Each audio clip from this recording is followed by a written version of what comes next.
Detroit Pistons select Luke Kennard from Duke University. Bang! Samaje Christian, 3.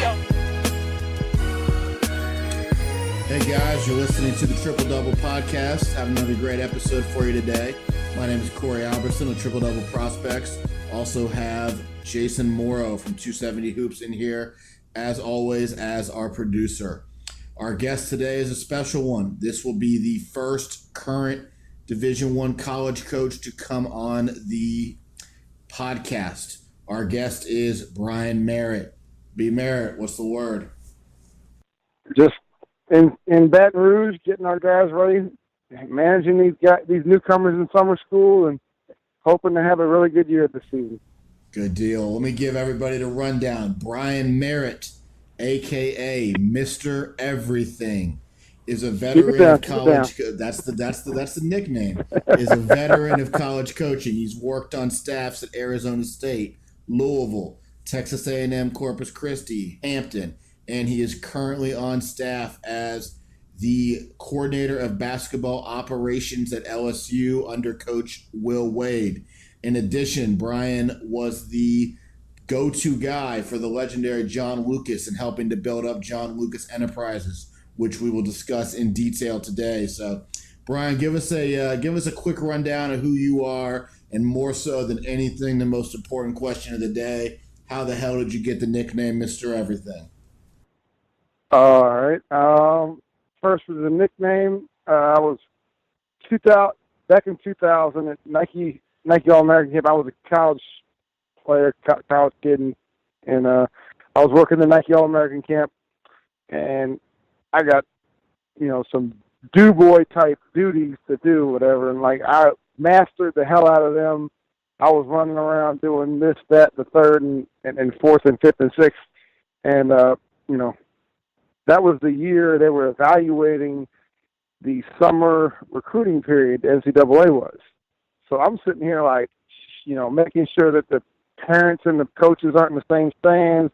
Nola Richardson, I had to remove him twice from the bleachers because he was cuddled up with Jarrett Jack's parents.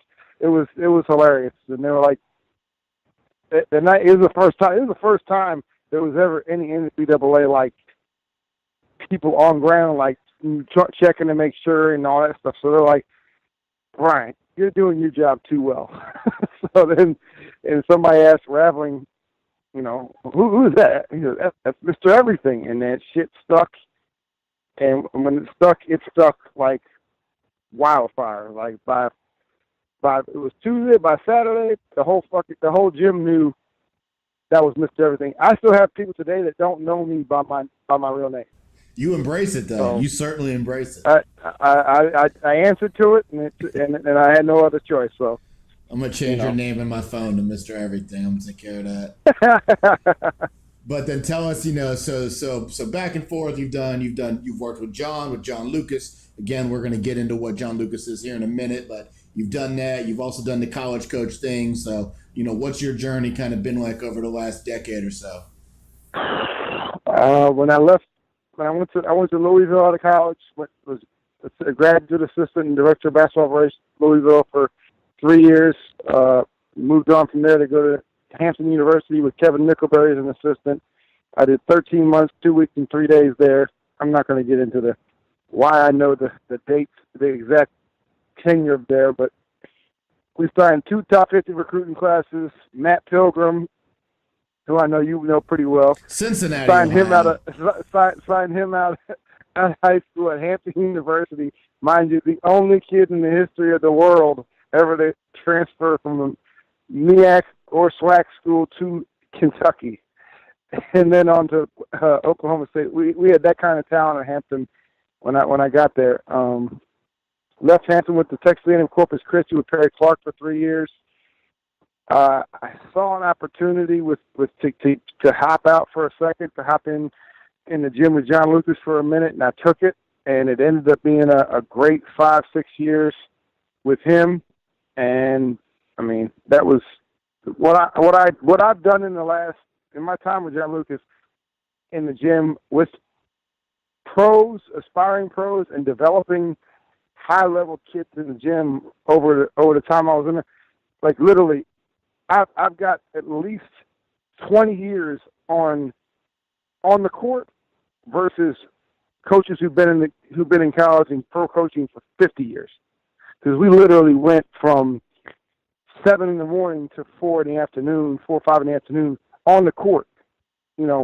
With breaks traveling across camp. Like literally, I've got 6-7 hours on the court Monday through Friday, and then 2 hours on Saturday morning. Whereas in college coaching, because the rules and stuff like that, they wouldn't get that. I would get in a week, but they would get in the whole summer on the court. So, my knowledge and my experience developing talent and realizing grasping player development from the pro side with John Lucas has really, really, really, really helped me, in terms of what I want to do with the kids that I work with in college and beyond, and just anytime I'm in a situation one-on-one with a player. So tell us, I intentionally didn't go this direction in terms of, what I do in leading the podcast in here is I wanted you to do it.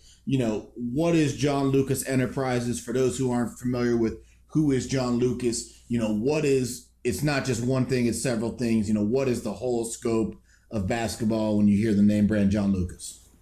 When I was with John Lucas Enterprises encompasses a whole wide ranging of things in terms of player development, coaching development. We've developed the coaches we've had are hands-on, and me and the guys that have come up under him over his tenure, and the people we've had in our gym just when I was there alone is just astronomical.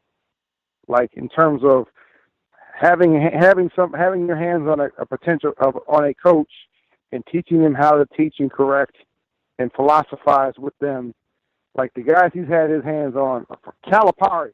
Like Calipari was before I got there, Cal was coming in there trying to pick his brain, bounce things off of him to see if this is work. That's Cal is part of Lucas' coaching tree, player development tree. John also runs a drug and alcohol treatment program and recovery program for coaches and athletes. He's had, Billy Gillespie, Larry Stacy, Chris Mullen. Anybody in the NBA who's come on hard times and has tried to find a way to bounce back. We always call, he always says, "Hey, our gym is the last house on the left." If somebody's come through there, before I got there, Mike Beasley was there because he was sent down there for his 30-day inpatient and whatever. So, a lot of people who listen to this are Cincinnati guys or Ohio guys, and I know one guy was very highly publicized from my area that went down there was Kenny Freeze, who's from the Akron area. Kenny Freeze, and if you ask Mark Kennard who started Luke off, it was the John Lucas camp. And Luke was underappreciated, under the radar. He came to Houston for the International Middle School Combine, and shit took off from there. And he, Donald's All-American, NBA player, period. And we had him in 7th and 8th grade. Right, exactly. And so, that's kind of what I, want you to explain is, so you guys are doing stuff from middle school camps all the way to working with active NBA players. We've got, on the weekends, we have kids from 4th, 5th grade all the way on up to returning guys in the NBA trying in the same gym, in the same drills, but at the same time, we're matched up. Like, for example, let's just say you have Corey, let's say you got your son's an elite 5th grader or 6th grader. He happens to be 5'11", 6 foot, and he's pretty athletic, pretty quick. You know what?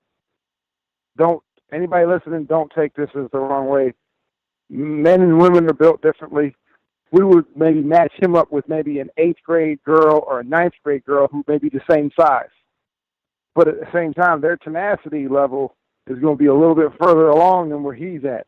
So we'll match up a 5th grade boy with a 9th grade girl because they may be the same size. If he's an elite boy and she's elite, they're going to be the same height, same maybe same stage of athleticism. Well, now we got, all right, but she's got a lot more to prove. We're able to flip it on her and be like, hey, he's in the 5th grade. You can't stop him. And then she gets all pissed off and starts trying to lock him up. And then we go to her. We go back on him like, you can't go by her. And then he, his manhood kicks in as a 6th grader. And he's like, shit. then there's like an all-out brawl between. Then the competitive level rises in the gym. And we do that with college kids. We bring in NBA.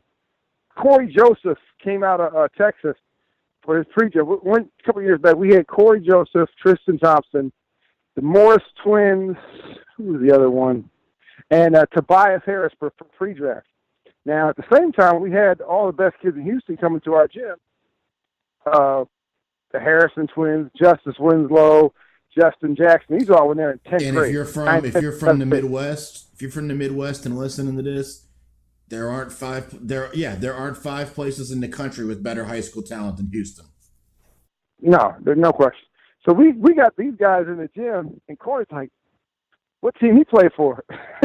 and he thinks he's matching up with a pro, and Jay Lucas turns to Corey and goes, he's in the 10th grade. And Corey's like, man, shit. Like, this thing is real. Right. I mean, let's talk to, and then the reason guys come there, I mean, it's not real hard to figure out. Whether you're a middle school player, you're an NBA player, the reason guys come to John is because John's going to be real. He's not going to kiss your ass. Oh, there's no sugarcoating. It's real, unadulterated, unfiltered. No censorship. You're gonna be told what you need to work on, what you need to quit doing, and how you need to what you need to be like to get where you want to go. And if you don't want to go there, you ain't got to worry about what I just said. But if you're trying to get there, you need to do this, and this. Stop doing this, and that, and you're gonna give yourself a chance. I'm not gonna say it's gonna get you there, but all the stuff that you're not doing, that you're doing wrong, is gonna prevent you from even having a shot. Right. So John's going to give you the resources. I mean, I've been to many of your camps in Louisville. I've never been down to Houston where I know the operation's based out of, but I know you guys have all the state-of-the-art stuff. You're always into the new thing, whether it's the yoga or whatever. But, you guys are going to give them that, and then John is going to push them. It's almost, I mean, this is a super simplistic view of it, but it's almost like, with the Navy SEALs going to SEALs training, if you're going to push them further than they ever knew that they could get pushed. And you're going to have guys who are going to sink, and you're going to have guys who are going to swim. Yeah, that's if you want to learn what being in shape is, you know what? You just gave me a great idea for to call them with. We should give Luke a John Lucas experience camp for the rich old guys that pay $1,500 for a day and a half to come through the John Lucas camp. Oh no, you get some guys. They're paying crazy. They're paying $10,000 to do the crap at USA basketball and whatever else they do, the Coach K thing. Come do a day and a half with John Lucas and do 3.5 hours, the 3 hours of stations we do. So let's might need 25 trainers on hand. Right. Let's talk about stations. And with John Lucas camp, for those who don't know, he did a camp in the Midwest every fall, and it was in Louisville, and you'd have some of the best players in the country, 9th grade through 11th grade, and some really some kids who are just starting to burst onto that national scene, some kids who are already there, some regional kids who are really, really good, and probably 150 kids. I think you guys had a camp, probably had 75 plus of them end up being Division I level talent, if not 100 plus of them. But the best part of the camp was always the drills. And I know as a scout, when I'm sitting there watching the drills, I'm always going to say, well, what drill do I want to watch? And, the shooting drill, I'm like, all right, I'll wait for the game. What I always watched was you guys would do 1 versus 1, 2 versus 2, 3 versus 2, situational basketball. We would do drills. The 1-on-1, the 2-on-2, 3-on-3, and build up in progression into 5-on-5-on-5. And that's one thing that helped us stand out from other camps where in terms of the scouts and the media, they had an extra advantage of coming to one of our events.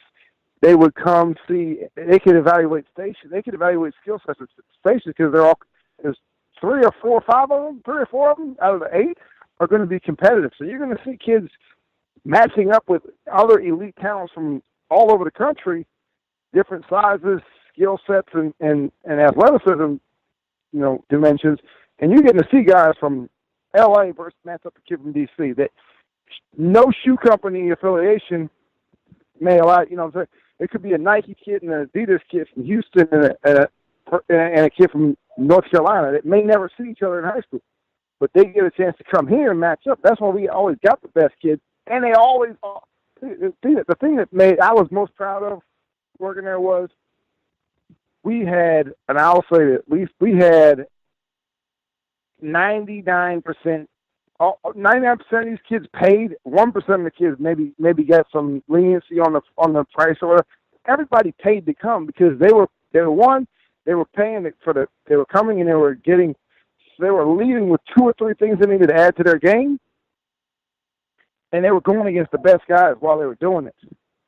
So we had kids paying to come get this education, where everybody else is spoon feeding and patting these kids on the back and begging them to come to camp, or telling so and so if you bring this kid, you can. If you bring so and so, you can bring 4 other kids for free. No, that's not how things work.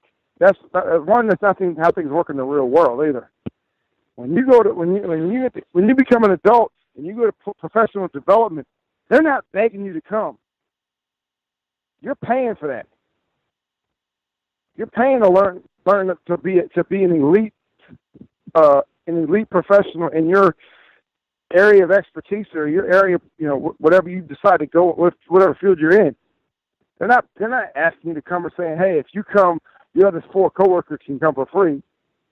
We were able to get the best of the best to come, compete, throw down for a day and a half, and they would pay. They would pay, and they would come get their money's worth. And never, I say, we have thousands. We may have had 1 or 2 complaints out of thousands of kids, and that's because the kids couldn't play. And all those, whoever it was, it was a kid that. If it was a kid that called, there was maybe 1 or 2 people called about refunds, and when they called and they said refunds, fun? Yeah, the kids are having tons of fun. Hold please.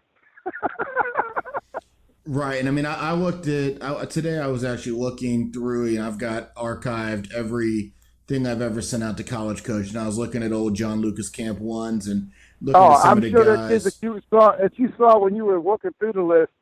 When you saw the list, you're like, "Oh shit, he's playing it. He's like in a mid-major now." No doubt about it, or better. 10th grade. But I think the thing that stands out is looking at some of the kids who've gone and performed, and then there've also kids who have gone and they realize like, wow, I'm not as good as I think I am. It's a humbling experience.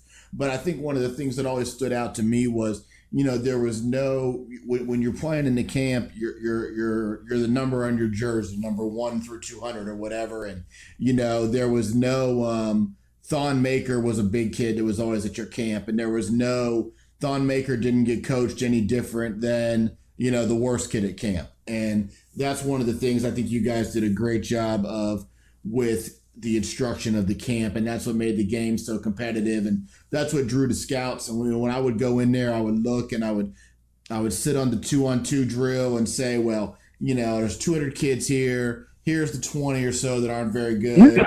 Here's the 20 or so that are freaks. Corey, you brought up a name, and I don't know if you remember this, but the kid Raquan Long, who we probably haven't heard or seen from. I know he is. Camp. From Lexington. His guy was like, we want Thon Maker, and you got him. and I don't even know if he ever made it to college after that game. And this kid was a 7'2", sophomore, junior at the time, who was like a 6'11", 8th grader when he was coming, moving up the ranks. But I mean, you go get everything you want, and that's just like the way it is in the gym every day. We in Houston in the lab. There are many pros, and you're matched up with dudes that are aspiring pros, and that's why guys go there to get their mojo back, to get their skill levels up, to prepare themselves to play in the league. Well, it's great. It's great preparation. It's great preparation for guys who are really good. And so I remember one story of this year. I think I might have told the story on the podcast earlier to somebody. I was coaching my AAU team in one of our early practices, and we had a kid on the team who's a good player, and his high school team just won a state championship. And early on in the AAU practice, he was kind of half-assing it up in drills, like, I'm too cool for this. And I stopped practice and I told the kid, I said, listen, there's two types of people in the gym right now. There's people who don't give a shit that you just won a state championship. And then there's the other type of people, which is this kid won a state championship, so now I want to show everybody I'm better. But if you're looking for somebody to kiss your ass because you won a state championship, you're in the wrong gym. And that's kind of what you guys really have embodied. And that's it. You ask for it, you're going to get it. Right. If you want to know the truth, you better really be ready to handle the truth, because you're just saying that people don't realize we had Caleb Swanigan at Lucas campus, an 8th grader, as a 380-pound 8th grader, getting destroyed by a junior in high school, Jabari Parker. Destroyed. Like, he got in the car after the camp, told his guardian and stepfather, man, I'm ready to get to work. I know what I need to do. And, dude, that kid went on a skyrocket. And he got where he's supposed to go, and he's there, and he going to be in the league for the next 15 years. So, and I literally remember him getting destroyed by Jabari Parker, getting in the coach's car with his pops, and he's like, I'm ready to get to work. And then he changed his eating habits. He changed his lifestyle. He was in the gym at 6 o'clock in the morning every day, 9th, 10th, 11th grade or 12th, and graduated high school early with at Purdue. It changed his life. Because he saw real quick what he needed to do and what he needed to adjust to get there. This episode of the Triple Double Podcast is brought to you by Anago Cleaning Systems. For all of your commercial janitorial needs, call us at 513-332-0033. Anago is proud to be servicing Greater Cincinnati, Northern Kentucky, Greater Dayton, and Greater Columbus markets. Again, call us at 513-332-0033. You might even have me answer the phone, Corey Albertson, but probably not. All right, you're back with the Triple Double Podcast. We're still here with Mr. Everything, Brian Merritt, from the LSU basketball coaching staff. So, we just got done talking a lot about John Lucas Camp, your kind of coming of age process in basketball over, more than a decade. And now you've had a chance to be a part of a lot of college coaching staffs. Right now, LSU, you guys are predicted to have one of the better teams in the SEC next year. How have you kind of learned from John or other similar people and taken that to the college ranks where you're continuing to rise in that industry? Well, I was fortunate enough to, be at Louisville from 03 to 06 under Rick Pitino, working with Kevin Willard, Vince Taylor, Reggie Theus, Marvin Menzies, and Steve Masiello. I want to say 4 or 5 of pretty much all those guys have either coached in the NBA since or been head coaches in college. Worked with Perry Clark at Texas A&M Corpus Christi, who was one of the all-time great recruiters in college basketball. Helped put together a recent Final Four team at South Carolina. I worked with Kevin Nickelberry at Hampton, who's extremely experienced and successful as a recruiter and as a player development coach, who's now at Howard. And then being with Coach Lucas for 5 years, we had so many NBA influences in the gym, dropping in to work out with us and help. Guys that are on the bench now in the NBA were in the gym, at various points when I was in there working out and still playing, like Othello Harrington, James Posey, Sam Cassell, T.J. Ford. We had a lot of guys that, you pick things up here and there. John Lucas Jr. was with us. I mean, that's Coach's son. He's with the player. He's part of the player development staff with the Minnesota Timberwolves. So I've been able to, take bits and pieces from all of my stops and try and make sure I give that to the kids, when the time presents itself, to help improve whatever area that they may be struggling or they may be able to help improve, in terms of giving them the framework of what they need to do mindset-wise, work ethic-wise, and, rep-wise. Because a lot of kids think they're working when they don't. They could go in the gym and shoot around for an hour and a half, and if they count it, how many times they shot the ball by themselves with no rebounder, no shoot, they may get up 200 shots, maybe 250 shots in an hour or so, hour and a half. Well, I can get you. Let me see. I could probably get you 100 makes if you're in shape and you're making shots. If you're in shape and you're a decent shooter, I can get you probably 100 makes, 100 made shots in 8 to 10 minutes, depending on how good you are. And I can get you 400 makes in and out the gym in within 30 to 35 minutes. So now you're really getting some work in, and you're getting your reps. And that's what Luke's doing with the guys at the Rockets now. Those guys are getting up hundreds and thousands of reps. Whether it's stationary shooting, off the pin downs, off dribble handoffs, off shot fake side step jumpers. The guys are getting a lot of reps there, and there's it's no coincidence that they tearing the nets down. Right. Houston, so. Right, and that's the thing with being out of the college coaching game. When you were with John, in the college coaching game, there's restrictions on how much you're allowed to coach your kids on court, who's allowed to be on court. When it comes to doing like conditioning stuff, most of the time the staff isn't there. It's just the strength and conditioning staff. So with John, you're working with guys who are pros or kids in the summer. You guys could go from sun up to sundown or longer, right? Oh, I literally my 6 years there, I probably got more on-court experience, player development-wise, than some BCS staffs combined in all their years of coaching on the court. Because you're talking 5 to 6 hours, 6 days a week on the court, and sometimes more. That adds up over 5 and 6 years. To the point where you're learning and you're adjusting and you're building things. In your mind, you're adding, making adjustments to drills. I added a few things to Luke's drills that he still uses, in the gym where he's at now. Because I added the gun to the draw and kick drill. So that's something that's able to, you can put more people in the drill and you can build on it. And then you got up to the draw and kick was a 2-line drill. Now it's a 5-on-5, run the shot clock out, get a good shot drill. So. Mm-hmm.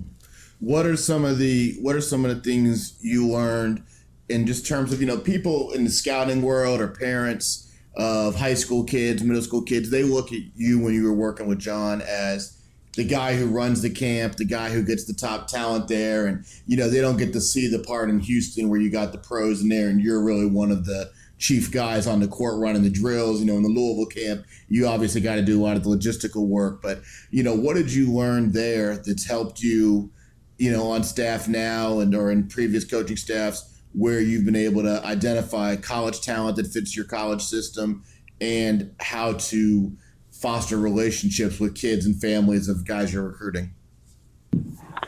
Well, I don't really understand the question, but I'm going to go ahead and take a stab at it. At the end of the day, if you're genuine and you're sincere, people are going to follow you.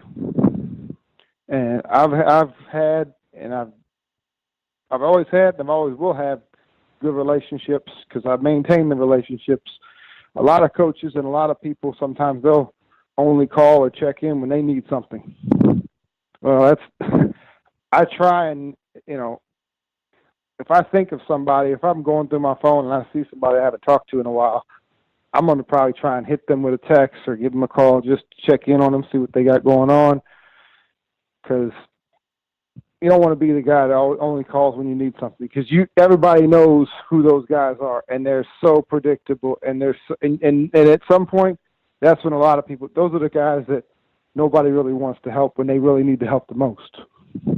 I'm pretty sure, Corey, you've had coaches that you haven't heard from all year long, and then when you may have shot them a note on this kid. Hey, you might want to follow up on this kid. He's probably going to be a high major. Then that guy doesn't follow up with that lead, does not call that kid, does not call that coach or parent. And, I tell the kid or parent, I told Coach so-and-so from this school to give you a shout that he's good enough. They don't do it. Then spring rolls around, coach in the same conference, two coaches in that conference offer that kid. Now they're realizing, oh, that's the kid Corey told me. No, it's too late. You guys are at the bottom of the league. The league champ and the league runner-up just offered. Why is he going to mess? I gave you a chance back in September. Now everybody's offering. Right. You might be at the bottom of the league. They wanted to come down to a game. Right. You might be at the bottom of the league for a reason, but the one that gets me, and I'm not afraid to tell a client this, or even a coach that I'm friends with or acquaintances with, I should say, that hasn't taken my service, is I kind of know where I stand with a lot of coaching staffs that subscribe to my service based on if they answer my emails or texts about an invoice. So if I send you a text about a kid and you hit me right back and everything, and you're like, hey, what about him? Who do I contact? This and that. But then when it comes time to get paid, scouting services, we only get paid once a year by schools, and now you can't find them. Okay. Yeah, that's the kiss of death. I know, having ran the Lucas camp and working to try and get a lot of those scouts to our camps to evaluate the kids, which wasn't hard. We just needed to make sure that they knew who, when our dates were, make sure we put them with our people to make sure they get properly credentialed. I built a lot of great relationships with those guys, and they would, say, hey, this kid might be good for camp. All those guys are kind of on my team. So, and those guys they're not, some of those people are teachers who are trying to do this to have, to do another sort of income or supplemental income and do something they like. And I know way too well, too many guys have been, pushed aside or, not taken care of when they've been given the information all year and then they don't push the invoice through. That's like, you might as well get out the business, because when those guys find out, who's recruiting, they're gonna go help somebody else just to make sure you don't get the kid. No doubt about it. So that's that's an interesting perspective on it. And I mean that's kind of the whole idea of this podcast is just to talk about different ins and outs of the basketball world, especially guys who are doing different things in basketball for a living, whether it's scouting or coaching or running events or training or whatnot. So that's exactly what we wanted to talk about. And here you stand in July of 2018. What's next what's next for you, man? How are you going to continue your career? I'm just going to continue to work hard, take care of the kids around me, take care of the coaches around me, and see where it takes me. I've done a pretty good job of not just making moves just for the money here. I've made all my moves have been strategic moves that, I'm not rich by any means, but everywhere I've been able to pick some things up and learn from my experiences. And I think at this point in my career, that sum of experiences and knowledge is pretty valuable. So, somebody comes calling, I'll listen. But I think our situation here at LSU is pretty special, pretty unique, and we got a great staff, and it's really nice going to work every day. especially with the kids we have now. I mean, you're, like I said, you're the first active college coach to be on this podcast. You must be doing something right. I hope so. I hope so. Yeah, I'm trying to make sure I walk at least 2 to 3 miles a day, and keep my lifting regimen up, because you know how the food down here can get you. It can pack it on, but I'm doing a pretty good job managing it, and hopefully I don't let myself go. You know, I've never been to Louisiana, but what? One of my best friends I know, no. right? You need to make a track down here in the fall for a football game / basketball practice / basketball game. So you just gotta make sure you check the schedule. This is gonna make Jason cringe. Yeah, this is gonna make Jason cringe, but I like SEC football. I'm not a Big Ten football guy, so maybe I'll come down there. They play football in the Big Ten? Something like that, man. But, you know, I'll tell you this. So I was saying, one of my best friends in college coaching, kind of the guy who hired me to be a student manager at UC, is Chris Shoemade. He's at NKU. And when he was at Southern Miss, he told me that kind of area, you know, Baton Rouge is very similar. Great food, great weather, nice people, great women. He said it's if you've never experienced it, I got to get down there, man. Yeah, well, you're more than welcome to come down and hang out with us whenever you find time in your schedule. All right, man. I'm definitely down there. So, well, let's wrap it up, man. Our guest today again was Brian Merritt, Mr. Everything. Great Twitter follow. Currently on staff at LSU. Worked with John Lucas. Been on other college coaching staffs. Definitely got some great perspective from him on work ethic, on the way to pros train, and you know how he's used his experience there to become a successful college coaching staff member. We wish LSU the best of luck next year.